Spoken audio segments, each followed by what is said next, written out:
is about to go down.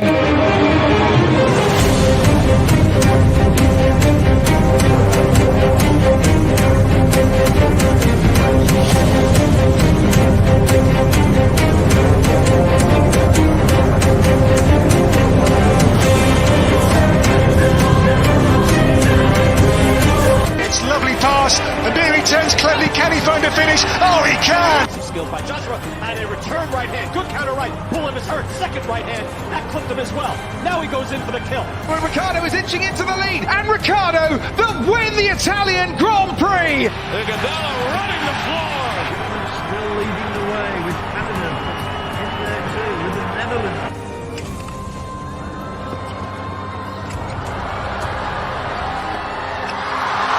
And Musa makes it 4 goals in 2 World Cup matches. The Monaco Grand Prix! Ricciardo triumphant in Monza. Through Bowden, Barrett, and an early touch and an excellent...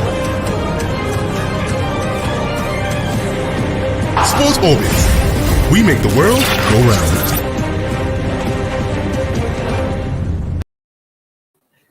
NFF set to name new coaches for Super Eagles, Super Flying Eagles, and Golden Eaglets. And also, Asisa Oshoala has been stripped of her captaincy of the Super Falcons of Nigeria. That's how we begin today's episode of Sports Orbit, right here on the Leadership Podcast Studio. My name is Afa Achoa, and Salifu Usman is right here with me. Salifu, welcome to Sports Orbit. Yeah, thank you, Afa. It's always a pleasure to be on the Sport Orbit. Yeah, we discussed extensively here on the show about even the Flying Eagles not having a coach, but the NFF, after the executive committee meeting they have given the technical committee the go-ahead to start looking for coaches for not just the Super Eagles, but also for the Chan Eagles, Flying Eagles, and the Golden Eaglets. Also, of course, the executive committee mandated its technical and development subcommittee to, within 5 days, make recommendations to the executive committee on the coaching crews, like I mentioned, for the Chan team, under 20 Flying Eagles boys, and the under 17 boys, the Golden Eaglets, ahead of upcoming assignments and preparations. Well, Mr. Alpha, I'm not excited about this development, because if you won't look at their own statement and what it is there, from there, a very sensible person who think now will know that this is another step of failure. Because first, you are quite aware that this vacant exists for a very long time. You should know consign. And because you fail to qualify Nigerians, and there's a bad plight, there's a lamentation cry all over, all like the country, everybody is making note about the NFF because of not qualifying, because of our failure to qualify for World Cup. All of a sudden, you just wake up and say, you give a committee 5 days. Yeah. 5 days enough. No, let's be sincere. If you really want to play a job, not one coach.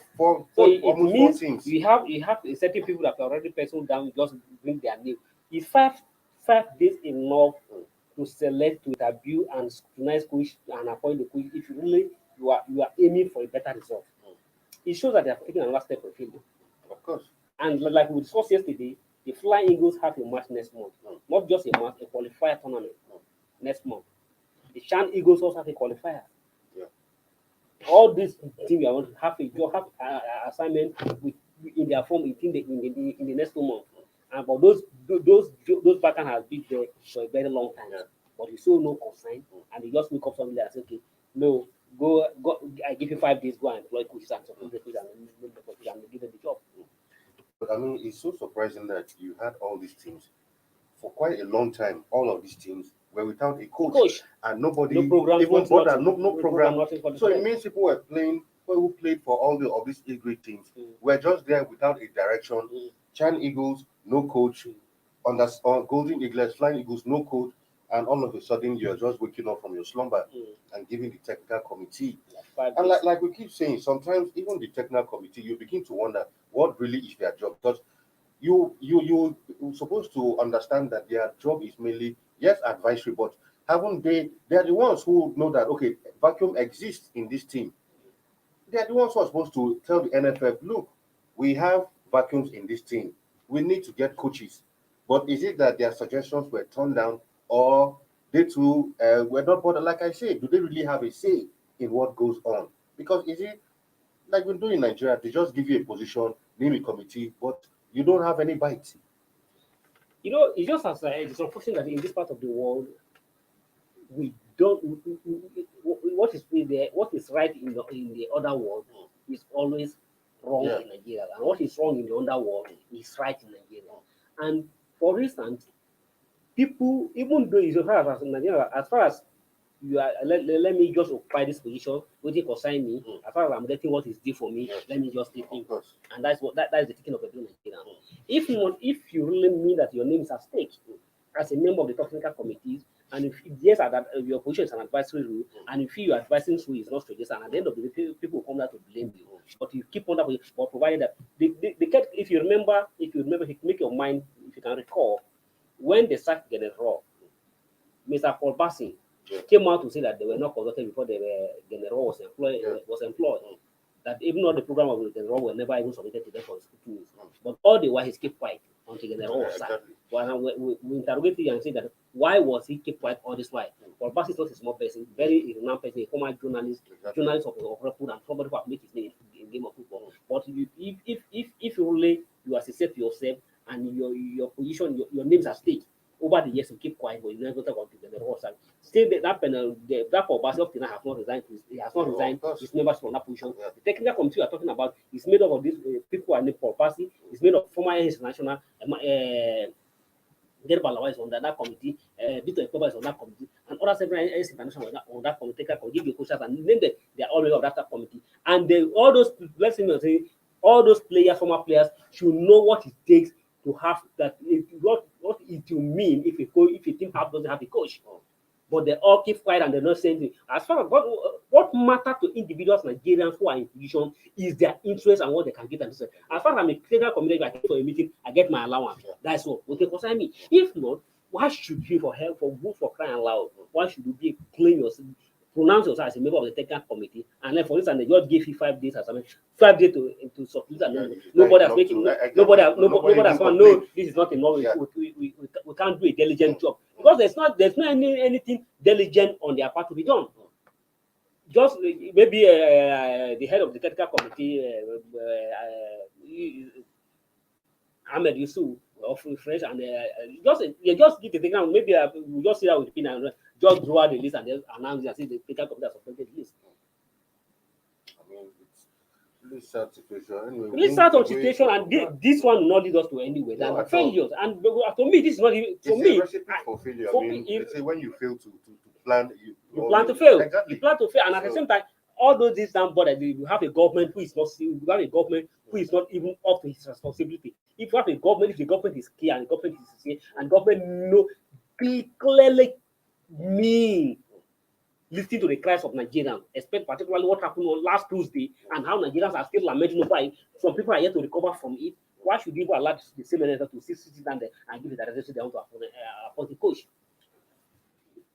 I mean, like the NFF is usually one controversy to another. Now, on to the next story where Asisa Oshoala has been stripped of her captaincy of the Nigerian Super Falcons. The decision was reportedly designated by former Arsenal ladies forward performance at the Aisha Buhari Cup, with the captaincy believed to be affecting her form on the pitch, which, I mean, there's more to it as long as we're concerned. A senior official of the NFF revealed that the decision on Oshoala wasn't taken in bad faith, but in order to help their attacker rather rediscover her form with the Super Falcons. In her place, Super Falcons veteran Onomi Ebi is reported to be the new captain. That's someone who's already 38, so you can imagine, according to them, he's the most experienced player. So you are stripping Asisa Oshoala, who is more younger, who the Falcon team is built around or should be built around, and giving it to someone who is supposed to be on her way after the Falcons team, the captainship, and you are saying that she hasn't been in top form. So are you trying to tell us that Onomi Ebi has been in better form than Asisat? But me, I have a different view as far as this issue is concerned. I quite agree with the Nigeria Football Federation on the officials of the NFF on this particular statement. Because if you watch since 2019, when Christopher Dajuma made that wrong decision, for me it was a wrong decision then. No, at that time, I agree. It was a wrong decision then, and at the same time, that decision was also backing by the NFF then, where the strip of Dozie Okparanuzi of the captain team on their way to Cameroon for Olympic qualifiers and handed over to Aziza Doswala. But then they fell, they have a problem with Okparanuzi, they were not happy with Okparanuzi, and the strip of the captain team. Giving to Aziza Doswala, to me, I believe it was a wrong decision. And ever since then, if you watch Aziza Doswala performance, he survived the platform. But whenever he came to Nigeria, he performed woefully. Whenever he goes back to his club in the Barcelona ladies, he become a superstar, performing bonus, scoring goal, fantastic goal, and contributed lifting the Barcelona up, really matching for Barcelona. But when he comes to Nigeria, see that when the dad of leading the team was given to her, she has not performed up to her own best standards. So I strongly believe that maybe that captaincy must have weighed her down. Remember, to manage a woman is different from managing a woman. To manage a man, and women within themselves, sometimes their arrogance and their attitudes can also be totally different. Because if you work in the super fan call, there are many senior players ahead of Aziza Soswalas, and it will be very difficult for her to command a lot of respect from those old players, because they feel she's just a young girl who just coming to her. Yes, it's a booster. They may not have given her response, even listen to her command. So if I strongly believe, I quite agree with them that captaincy is hinging on her performance. It's better to leave her with that captaincy and let her have herself freely. As for the best players in the team, and always the captain, and always the captain. Of course, completely. I agree. Still on women's football, we're ahead of the 12 Women African Cup of Nations in Morocco. The Super Falcons of Nigeria are already in Canada for friendly matches with Canada, who currently are the Olympic champions. Both matches will take place tomorrow and on Monday, 11 April, respectively. The two-match tour against the Olympic champions is part of the Super Falcons preparations for the 12th African Cup of Nations in Morocco. Actually, they departed on Tuesday for this double-header friendly games with Canada. Look, Alpha, it's a good step. Trying to keep the team in the warm-up and warm-up for the African Cup of Nations.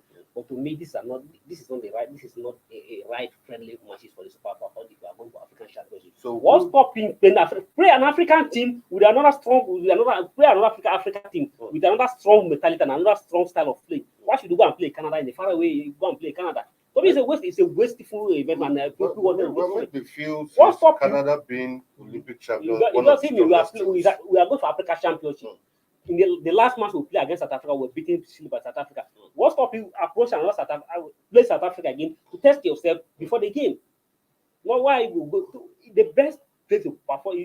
That is what appointing the foreign coaches, all the woman, the guy they take from the guy is going to carry the match all to Canada that is very close to his side, so he can also feel comfortable be there and play the match. If you really want to organize a friendly match, to make the best team that have given the Super Falcons a run for their money and a good taste of their capability ahead of the African nation is South Africa or Cameroon or play Ghana.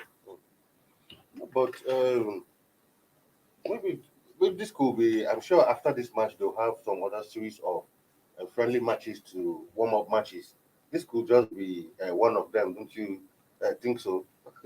For me, I think it's not bad. I mean, for playing a team like Canada, which is considered as one of, Olympic champions, and don't forget that most of the time, the 4 teams who emerged from the African women competition are also qualify for the World Cup. Before you prepare for the World Cup, no, we are prepared for African Championship. So the test your strength. More importantly, our performance within African level started doing.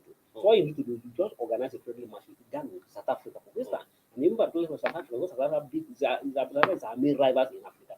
Play with South Africa, and at the same time having a beat in the invitational tournament. Try to test the South Africa game before the tournament, and not just all the way to Canada. For instance, we have the strength. Even if you beat Canada, it will not reflectly show us our strength against our Africa opponent. Yeah, I completely agree with you. And at the same time, if you watch BB, some of the things that is happening in Super Eagles has happened in the Super Falcons. In the Super Falcons, we used to have completely Super Falcons of those days. Highest during the eras of them perpetual coaches and the highest we have either 2 or 3 players from abroad. But now most of the players in the Super Falcons even foreign the diaspora Falcons are now being dominated in the Super Falcons. And then the same ideology that's being brought to the Super Eagles. Today now we have most of the players that have been rejected in their foreign country being dominating the Super Falcons. There was some report I read elsewhere earlier on of an executive committee member after that meeting who actually whispered to some journalists that some part of that resolution in that meeting was to limit the number of rejected players in quotes from infiltrating the Eagles. Because at that meeting, a lot of them complained that, look, a lot of these players don't even understand African football. And they are saying this is partly responsible for why Nigeria is, and I totally agree. You can't bring someone who has played all his life in Europe. Look, doesn't have any connection. Whether you like it or not, there's something called African football. Whether you like it or not, there's something called African football. So you can't bring someone who, from academy, has played all his life in Europe to come and play. The terrain is different. How we even do some skills, some skill sets are even different. You bring those players and they infiltrate the Super Eagles. Then because of that, you now see that our local players people are not even good enough anymore. It's like they don't even know how to play football. But if you can't tell me that if you go down to our local league here, you won't find at least 2, 3, 4 players who will be able to break into the Super Eagles team. The major problems that's facing our football are most of the players who are not. You can't tell me that we have 20 Premier League club players in Nigeria. And out of this, each of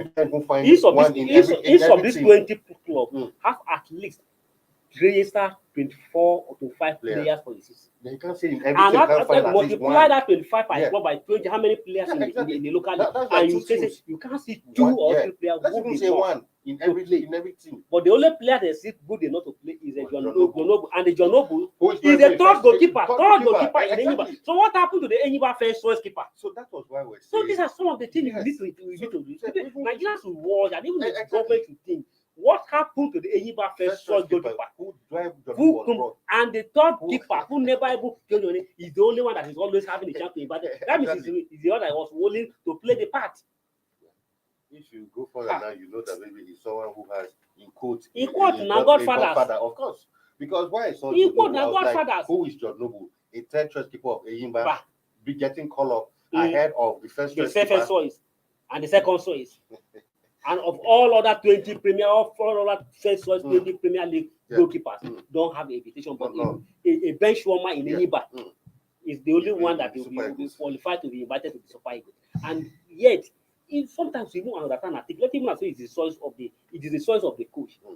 We say coach has the responsibility, right? The technical committee and none of them have the right because how manage? Exactly.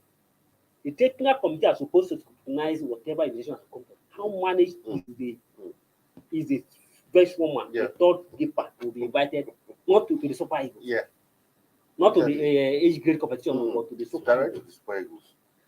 Anyway, we still have plenty of stories for you. When we come back from this break, we'll take a look at what happened right here in the NPFL, and of course, a Premier League game also went down yesterday, Everton versus Burnley, and also we'll look at the results from yesterday's Champions League. Don't go nowhere.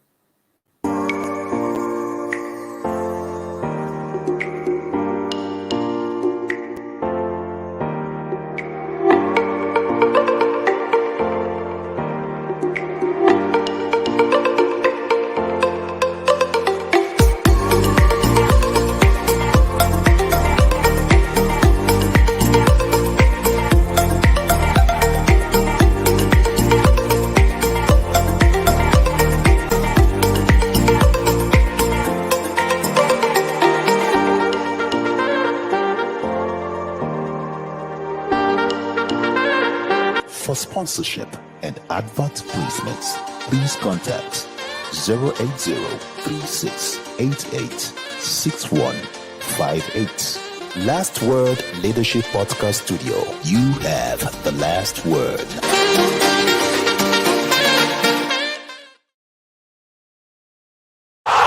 Sports Orbit. We make the world go round. All right, welcome back from that short break. In the NPFL, in that Oriental Derby that took place yesterday, Abia Warriors actually defeated neighbors Eyimba. In that one, it was actually 2-1 at that highly anticipated match, compounding Jotwinidi's problem in the NPFL. Well, a lot of people had expected Eyimba to at least follow up with a back-to-back victory after their victory over the weekend, but it was not to be, as Abia Warriors actually took that one. In other results, also, it was Kano Pillars who played a 0-0 draw with Aqua United. Abia Warriors, okay, 2-1. Takada won 2-0 against Kwara United. That should at least move them higher up the table. They've been languishing in the relegation zone for a while now. Rangers 1-0 winners over Katsina United. 3SC versus Gombe United 0-0. Remo Stars in the Southwestern Derby 1-0 over MFM, and Nasra United 2-0 over Hadland. Hadland, their problems seem to be continuing. But looking at Abia Warriors versus Eyimba, I mean, a lot of people, bookmakers, have tipped Eyimba at least. This is like more like even playing at home, tip Eyimba to win that one, but it was not to be, as Abia Warriors. I think it was a sweet victory for the Abia Warriors yesterday, and I never ever expected the Abia Warriors to stand in, but unfortunately, the game of soccer was on their side yesterday, and they played very perfectly, and it feels the pain, another big pain on the George and his boys. So I feel pain for the George, and I hope that let's hope that he'll be able to put his ass together. He still have opportunity to redeem himself, and also opportunity to prove that he's a good coach. This is first season in the league, so it's not yet over. Still trying to understand the terrain. Trying to I think that the coaching outside is quite different from coaching in Nigeria. Just like we're talking about players who you import into the Eagles. Exactly. Into the Eagles, exactly. Because a player who import into the Eagles who have everything that is the moment you step down in Nigeria, even at the training pitch, even the environment is different. It's horrible, and so why psychological effect on exactly. And at the same time, Philippe Dijon, after playing for Super Eagles for many years, and after since he retired, he has spent a lot of most of his time in Europe. So where everything was so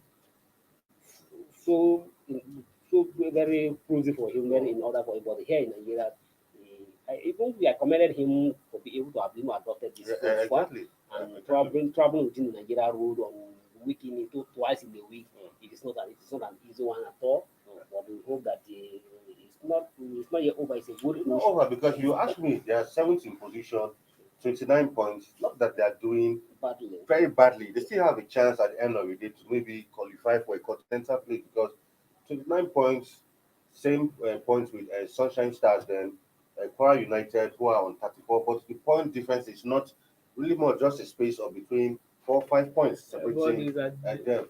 But between them and the tape leaders, no, of course you can say 12 point difference. No, for Rivers United and Plateau United, the way it's looking, those two is just like what's happening in England, Man City and Liverpool.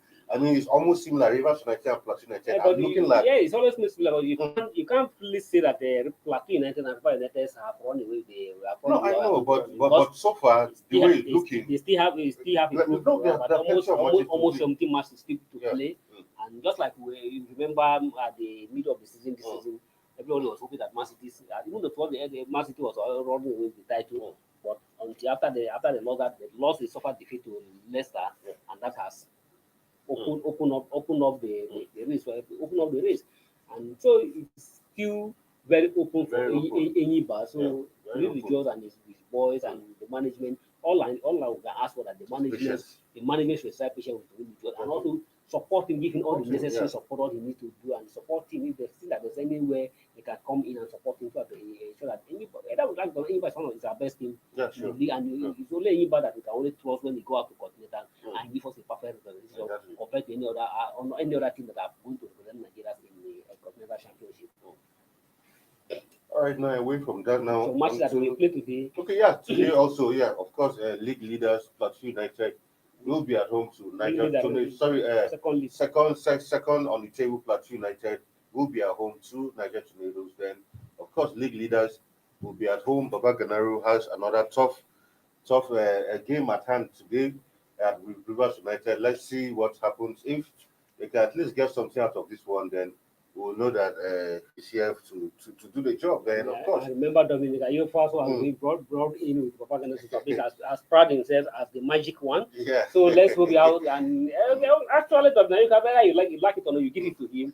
Of course. He has been with him to a very long time. Yeah, You know what to stage. you understand the terrain. You understand the politics that needed to play when it comes to Nigerian football. Exactly. So he has. He's not mindful of whatever the challenging about going on the table. So to him, he has picked the chance that he will definitely ensure that the Lobbies have pick a point. Not to win it, but at least pick a point against Super United. So everybody United to watch out. In case they may lose their position today, and Super United overall, United will take over them. All right, away from that, that's it for the local league. Now on to tennis, where Aaron Akodi has returned to the top 12 in the ITTF ranking.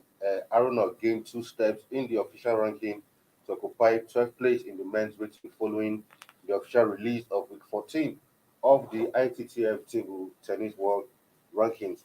So far, he's the first African to reach the top 11 in the world. Aruna, good run in Doha, fetching massive ranking points to rise from the 14th spot to 12th in the latest world ranking so far. So, we should good luck, and he shouldn't rest on his oar until he break into the top 10, probably even the top 5.